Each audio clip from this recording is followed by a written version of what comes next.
So I'm going to finish up by talking about the national issues for a couple of minutes, and then I'll take questions. I mentioned earlier that that I believe that the national ecosystem has been in decline for several decades, and that we have come to a place where we have essentially an innovation deficit. Now, you could say, why does this matter? We're in Silicon Valley. We're all entrepreneurs. We're going to go out and start companies. It does matter. It does matter because no business operates in a vacuum.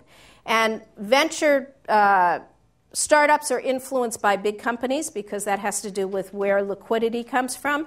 They're influenced by the capital markets. They're influenced by policies, whether it's something like Sarbanes-Oxley or patent laws. So we do not operate in a vacuum, and the national ecosystem really does matter to the success of Silicon Valley and the entrepreneurial ecosystem in it.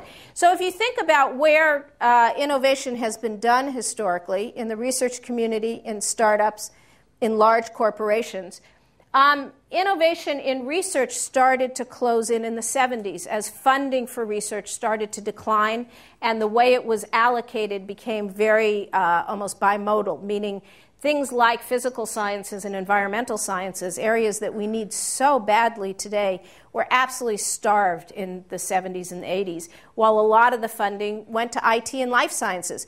Good for IT and life sciences, we needed it, but we needed it across the board. And when investing in research and basic science, you really want it to be very broad-based. The other thing that happened is research funding became more risk-averse. The high-risk, high-return type of research that created the internet is not as available today as it was once. Innovation in startups thrived through the 80s, but in the 90s, as we accelerated into the bubble, again, chasing money replaced actual innovation. So I believe we became less innovative in the bubble. And then in the crash, we all know what happened in the valley. And then innovation in large corporations started in the 70s as everybody focused on efficiency, started to back out of investing in advanced technology and research to the degree. So the result of all of this, and if you, these are leaves, and they go from green to brown, that means that they're dying. So I assumed that everybody got that because you're all Stanford students. But so we were going yellow to begin with when we hit 2000, 2001, and the combination of the bursting of the bubble, corporate scandals, 9/11, and actually how the country responded to those problems. It wasn't just that we had the problems, but it was the response to them that turned all of these brown. And what do I mean by that? Well, after 9/11, there was a lot, and the corporate scandals, there were a lot of knee-jerk reactions in terms of regulation. One of them, for example, is Sarbanes-Oxley. But also, we didn't take advantage of the threats to really rally the nation. And if you go back to the 50s and 60s and look at the reaction of national leaders to the Cold War, to Sputnik, the reaction to those threats were to rally the nation and invest in broad-based science, work with industry to really encourage a lot of innovation. After 9/11, the reaction was to acknowledge the threat, but to tell everybody to keep shopping.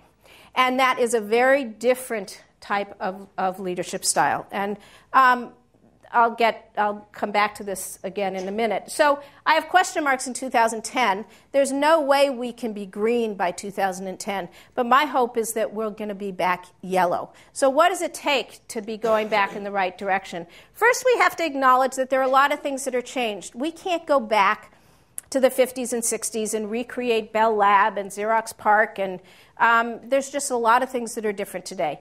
Now, some of those changes we need to embrace. We need to embrace globalization. It's not us versus them. Innovation is not a zero-sum game. People ask me what the title of my book means. What does the gap mean? It's not the gap between us and other countries. It's the gap between where we are and where we were, and where we are and where we should be, where our potential is as a country. So we need to accept and embrace globalization. If the whole world is innovative, that is what we want. What we don't want is for the whole world to be innovative and for us to be in decline. That's not a good situation. There's an accelerated pace of everything, of business, of the way the world works. But that should not be used as an excuse not to stop, think, and analyze. You have to stop, think, and analyze more quickly.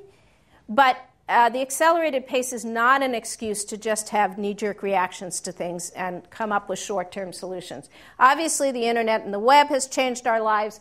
The problems we face are much more complex and interdisciplinary in nature, and we need to embrace that in our education systems, in the way we build teams and companies, in the way we do research. And then there are some changes that we need to figure out how to solve, how to combat. One of them is we have a lab gap. You can do a lot of really interesting research in the university environment, in academia, but there is a gap between taking those technologies and proving whether or not they scale. And this gap has been hidden somewhat because in the software industry it doesn't matter. If you're Google, you can go from academia directly to a venture finance company. But if you're in life sciences, or if you're working on alternative energies or semiconductor technologies, there's a gap in the middle. The things that Bell Labs or Xerox PARC or IBM Research used to play a role in terms of proving out that technology, we actually don't have a solution for today. And we have to figure out how we're going to do that if we're going to solve some of the problems in these other fields. The vanishing middle class in this country, let me just say that the common wisdom has been you're either pro-business or you're populist, and that those are two very different things and at odds with each other.